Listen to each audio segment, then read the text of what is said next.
మనం ఎప్పుడో ఎదురు చూస్తున్న మాస్ మహారాజ్ రవితేజ సినిమా మాస్ జాతర ఇవాళ రిలీజ్ అయింది. ఆ సినిమా ఎలా ఉందో చూద్దాం. ట్రైలర్ కట్ చాలా బాగుంది. నాగవంశీ గారి ప్రొడక్షన్లో మూవీ అంటే జనరల్గా చాలా హైప్ ఉంటుంది. ఈ సినిమాకి కూడా హైప్ క్రియేట్ అయింది బాగా. ఇంత లేట్గా వచ్చిన ఈ సినిమాకి బజ్ బాగానే క్రియేట్ అయింది. ఆ బజ్ బిజినెస్గా మారింది, అదే చూద్దాం. స్టోరీ ఏంటంటే, ఒక రైల్వే పోలీస్ గంజాయిని స్మగ్లింగ్ చేసే ఒక ముఠాని ఎలాగ అంతమొందించాడు. Hello guys, I'm Peddi. This is movie friend channel. Here we talk about movies. Mass Jathara movie నాకు అసలు నచ్చలేదు. మీకు అనిపించిందో కింద రాయండి. నాకు ఎందుకు సినిమా నచ్చలేదో నేను చెప్తాను ఇప్పుడు. చైనీస్ పిల్లలందరూ మనకి చూడటానికి ఒకేలా కనిపిస్తారు. అలాగే రవితేజ గారి సినిమాలు కూడా అన్నీ ఒకేలా ఉంటాయి, ఒకటి అలా తప్ప. ఈ సినిమా కూడా ఒకేలా ఉంది. ఈ సినిమాలో స్పెషల్గా ఆయన చేసింది ఏం లేదు. ఎప్పుడు చేసే క్యారెక్టర్ అండ్ క్యారెక్టరైజేషనే. Nothing different from his earlier movies. ఎప్పుడు చెప్పుకున్నాం కదా, అన్నీ ఒకలా ఉంటాయని. ఆ యాక్షన్ కూడా అట్లానే ఉంది. So this is nothing special about this movie as far as his performance is concern. Ravi Teja and police అంటే మనకు టక్కుని గుర్తొచ్చే సినిమా విక్రమార్కుడు. ఎవరేమన్నా కాదన్నా రాజమౌళి సినిమాలో రాజమౌళియే హీరో, కానీ విక్రమార్కుడులో మాత్రం రవితేజనే హీరో. అంత బాగా డామినేట్ చేశారు ఆ సినిమాలో. మాస్ జాతర ట్రైలర్లో పోలీస్ పాత్రలను చాలా పవర్ఫుల్గా కనిపించారు. ఇది కూడా విక్రమార్కుడులో ఉన్న పోలీస్ అంత పవర్ఫుల్గా ఉంటుందేమో అని అనుకుంటాము, కానీ Vikramarkudu is epic, but this movie is తుపుక్. It's nowhere near that movie. ఈ మూవీలో శ్రీలీల రవితేజకి జోడీగా నటించారు. జనరల్గా శ్రీలీల ఎక్కువగా లేడీ సీఈఓ క్యారెక్టర్ చేస్తుంటారు, అందుకే ఆమెని టాలీవుడ్ లేడీ సీఈఓ అని పిలుస్తూ ఉంటారు చాలామంది. కానీ ఈ సినిమాలో ఆమె క్యారెక్టర్ చాలా different from what she has done.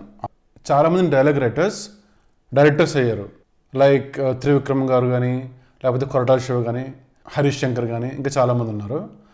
అలాగే ఈ cinema director Bhanu Bhogavarapu is also a dialogue writer.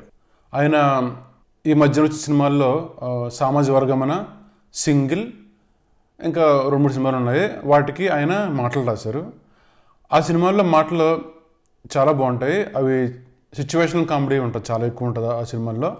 కానీ ఈ సినిమాలో ఆయన ఆ మ్యాజిక్ రిపీట్ చేయలేకపోయారు. సిచ్యువేషనల్ కామెడీ 2-3 చోట్ల పండింది, కానీ సిచ్యువేషనల్ కామెడీ అయితే ఆ సినిమాలో చాలా తక్కువ, చాలా రేర్ అనిపించింది. మంచిగా అనిపించిన విషయం ఏంటంటే, రాజేంద్ర ప్రసాద్ గారి క్యారెక్టర్. ఆ క్యారెక్టర్ వలన జనాలంతా నవ్వారు. ఆ క్యారెక్టర్ లేకపోతే సినిమా అసలు నవ్వడానికి కూడా పెద్దగా స్కోప్ లేదు సినిమాలో. అసలు యాంటాగనిస్ట్గా మన నవీన్ చంద్ర యాక్ట్ చేశారు. ఆయన చాలా బాగా చేశారు. ఆ క్యారెక్టర్కి ఎంత చేయాలని చేశారు ఆయన. రవితేజ తర్వాత అంత స్క్రీన్ టైం ఉన్న క్యారెక్టర్ ఆయన ఈ సినిమాలో. Cinematography by Vidhu Ayyanna. ఆయన తమిళ సినిమాలు చేశారు. ఇందులో పెద్దగా స్పెషల్గా ఏమీ లేదు, but this normal mass movie కదా. So just fights and dances, backdrop అంతా అడవి ఉంటుంది, కానీ ఆ నడిమిని అందంగా చూపించవచ్చు మనకి. లైక్ పుష్పాలో చూపించారు. ఎంత సీరియస్ సినిమా అయినా సరే పుష్పాలో కూడా మనకి అడవి బాగా చూపిస్తారు అందులో.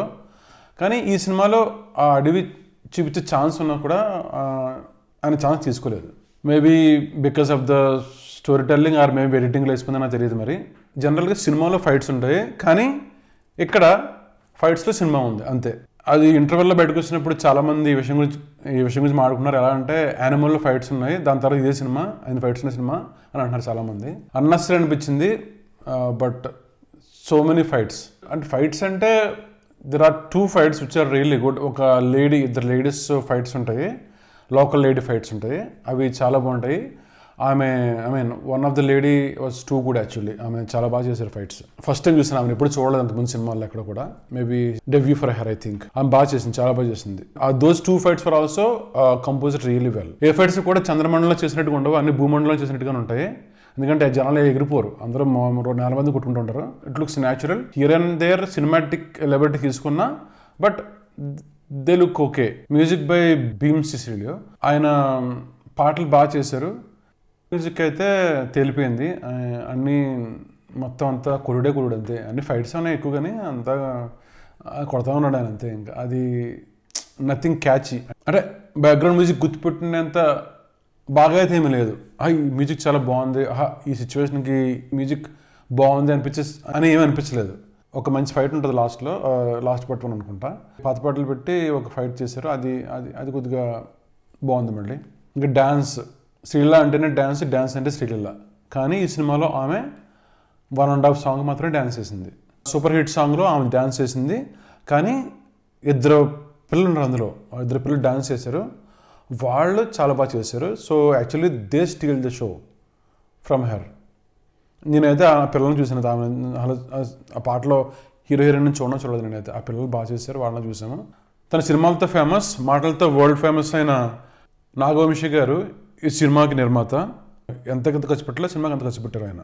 సినిమా చాలా లేట్ అయింది కదా, లేట్ అవుతూ ఉంటే జనరల్గా ఆ story line out of trend అయిపోతుంది. కానీ మాస్ మూవీస్కి అలా ఉండదు. Mass movie is always mass movie. If it works really well. త్వరగా వచ్చినా లేట్గా వచ్చినా ఆ సినిమా ఇంతే ఉంటుంది అనిపిస్తుంది నాకైతే. Story line is too weak. అలా this is just linear story, there is no conflict. అంటే జనరల్గా మన కాన్ఫ్లిక్ట్ ఉంటే మాస్ మూవీలో కూడా కాన్ఫ్లిక్ట్ కావాలి, కాన్ఫ్లిక్ట్ లేకపోతే మనం సినిమా చూడలేము. సో ఆ కాన్ఫ్లిక్ట్ అనేది కనబడలేదు నాకు సినిమాలో. జస్ట్ ఏదో కాపాడుతున్నారు తప్ప hero, there is no conflict. That doesn't really work with the masses also even. So అది కొద్దిగా నా జాగ్రత్త ఉంటే బాగుంటుంది. ఎమోషన్ లేకపోతే సినిమా కష్టం కదా, ఎమోషన్ ఉండాలి కదా సినిమాలో, ఎమోషన్ లేకపోతే ఎలాగా. Thank you for watching my review of mass జాతర. మీకు సినిమా ఎలా అనిపించిందో కింద రాయండి. మీకు ఈ వీడియో నచ్చినట్టయితే please like it, share and please subscribe to movie friend, your real movie friend. Thank you.